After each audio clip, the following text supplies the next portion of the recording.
Follow up किया है तो लगभग आधे लोगों को हम लोगों ने भुगतान कर दिया। जो शेष लोग हैं उन सभी लोगों के लिए हमारी टीम, आप लोग देख रहे होंगे, साक्षी होंगे, हमने photo state machine, printer, total वकील साहब को ले जाके वहाँ भागलपुर के पीरपैंती प्रखंड से आज एक अहम प्रशासनिक हलचल सामने आई है, जहां जिलाधिकारी डॉक्टर नवल किशोर चौधरी ने अदानी पावर प्लांट से जुड़ी समस्याओं की गहन समीक्षा की।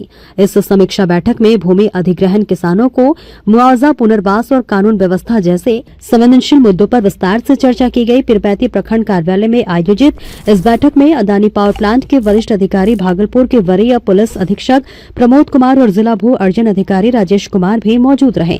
जिलाधिकारी ने स्पष्ट शब्दों में कहा कि जिन किसानों की जमीन अधिग्रहित की गई है उन्हें मुआवजा दिलाना प्रशासन की प्राथमिक जिम्मेदारी है और इसमें किसी भी तरह की लापरवाही बर्दाश्त नहीं की जाएगी।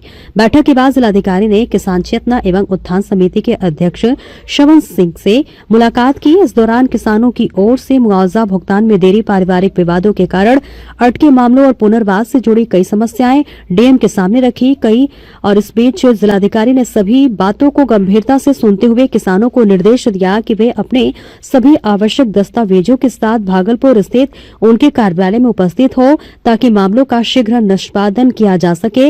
इसके बाद डीएम ने हरीन कोल पंचायत के वार्ड सदस्य रिजू पहाड़िया से भी संवाद किया। उन्होंने अपने पूर्वजों के कब्रिस्तान के लिए वैकल्पिक भूमि की मांग रखी, जिस पर जिलाधिकारी ने संवेदनशीलता दिखाते हुए उचित समाधान का भरोसा दिलाया।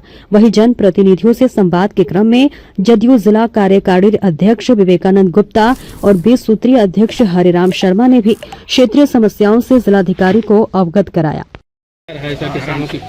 मुख्य रूप से आज मैं एसएसपी साहब, हमारे सिविल एसडीओ और पूरी टीम हमारी यहाँ लगी हुई थी कि हमारे जितने भी किसानों का विभिन्न क्षेत्रों में जो मुआवजा बाकी है उनको हम कैसे प्रोसेस करें और हम अपने किसानों को मुआवजा दें ताकि वे अपना विकास कर सकें, अपने परिवार के लिए सोच सकें। उसी के तहत हमने कई किसानों को यहाँ बुलाया भी था, आमंत्रित किया था, उन लोगों से बात भी हुई है और सभी लोगों के प्रॉब्लम को सॉर्ट आउट कर रहे हैं। मुख्यतः 3-4 प्रकार की समस्याएं आई है।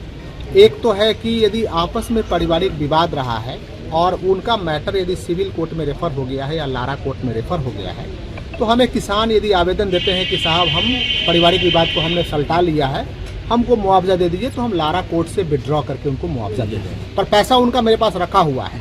अब ये उनको सोचना है कि कितना जल्दी वो पैसा आपस में विवाद सलटा के अपना पैसा ले लेते। मेरे पास पैसा पर्याप्त है। दूसरा कि कुछ लोग आश्रित हैं, जैसे कि कोई जो परिवार में जिनके नाम से उस समय पंचायत बना था वो गुजर गए और उनके वारिसान हैं और उनको मुआवजा 50 लाख रुपए से अधिक का देना है। तो हमने जो विभाग है सरकार से पत्राचार भी किया है कि उनका लिमिट थोड़ा हमें यदि बढ़ा दिया जाएगा तो हम यहीं से मुआवजा दे देंगे, नहीं तो वर्तमान पद्धति में उनको सिविल कोर्ट में जाना पड़ेगा, अपना आश्रित का जो है वो लिस्ट बनाना पड़ेगा, सिविल कोर्ट का ऑर्डर लेके आना पड़ेगा, उसके बाद मुआवजा देंगे। तो हालांकि कोई भी व्यक्ति सिविल कोर्ट से यदि ऑर्डर लेके चले आते हैं तो उनका भी पैसा मेरे पास रखा हुआ हम दे देंगे।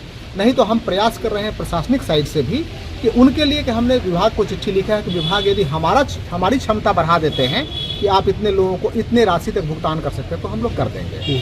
तीसरा कि कई लोगों का था कि फसल लोगों ने लगा दिया है वहाँ, उसके संबंध में लोग आए थे, तो मैं उन सभी लोगों से एक ही बात हमने पूछा है कि नोटिफिकेशन ज़मीन का कब हुआ, तो 2013 से पहले। पैसा कब मिला, तो 2015 में। आप आज अभी 2014-15 में आज 11 साल उस ज़मीन पे मुफ्त की जो ज़मीन आपकी है नहीं, सरकार की ज़मीन पे आप फसल लगाए, आपको किसी ने रोका नहीं, उस फसल को खाए और उस फसल से अपना आप समृद्ध हुए। लेकिन अब तो ज़मीन तो सरकार की है। दूसरी बात कि इस प्लांट का जो इनॉग्रेशन है माननीय प्रधानमंत्री महोदय के द्वारा और माननीय मुख्यमंत्री महोदय के द्वारा सितंबर में हो चुका है। उस समय फसल लगी थी धान की फसल जो अक्टूबर-नवंबर में कट गई।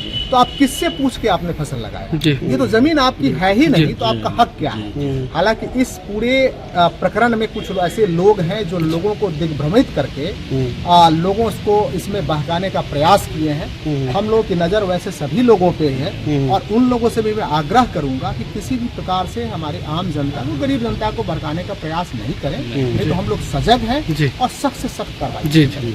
सर एक गांव जो है उसमें आ रहा है, एक गांव जो है बाउंड्री में आ रहा है। कमालपुर वार्ता हुई है, वर्तमान में हम लोग आपसी सामंजस्य के कैसे स्थापित करें उस तरीके से हम लोगों ने निर्णय ले लिया जी है। जी। उनकी जो मांग है हम विभाग को भेजेंगे, विभाग का जैसा निर्देश होगा उस पर आगे कार्रवाई करेंगे, लेकिन आगे हम लोगों में आपसी सहमति हो गई कैसे काम करेंगे। सर एनएचएससी और पहाड़िया और पहाड़िया और जनजातीय जो पहाड़िया जनजाति के लोग हैं हमारे बेहद ही गरीब हैं, उन लोगों से भी मेरी बात हुई है। उनके भी जो वार्ड सदस्य आए हुए थे और उन लोगों को पूरे सम्मान के साथ हम लोग उनको रखेंगे। जो जहाँ भी हम लोग बसाएंगे पूरे सम्मान प्रतिष्ठा के साथ उनको बाहर बसाएंगे और उन लोगों को खुश करके उनको बसाएंगे। सर एक सवाल है एनएचएससी 4 लेन को लेकर है कि जून से पहले इस सारे प्रोजेक्ट्स हमारे कंप्लीट हो जाएंगे, उसके लिए हम लोग वार्ड फुटेज लेवल पे काम कर रहे हैं। लेकिन उससे जो छोटे छोटे जो समस्याएं हैं जैसे बाजार का बोला, हम उसको 1 महीने के अंदर ही रिजॉल्व कराने का प्रयास करेंगे। एक अंतिम सवाल कि प्रखंड का यानी चांदेक पंचायत है, उल्लापुर पंचायत, यहाँ के पानी काफी दूषित हो गया है।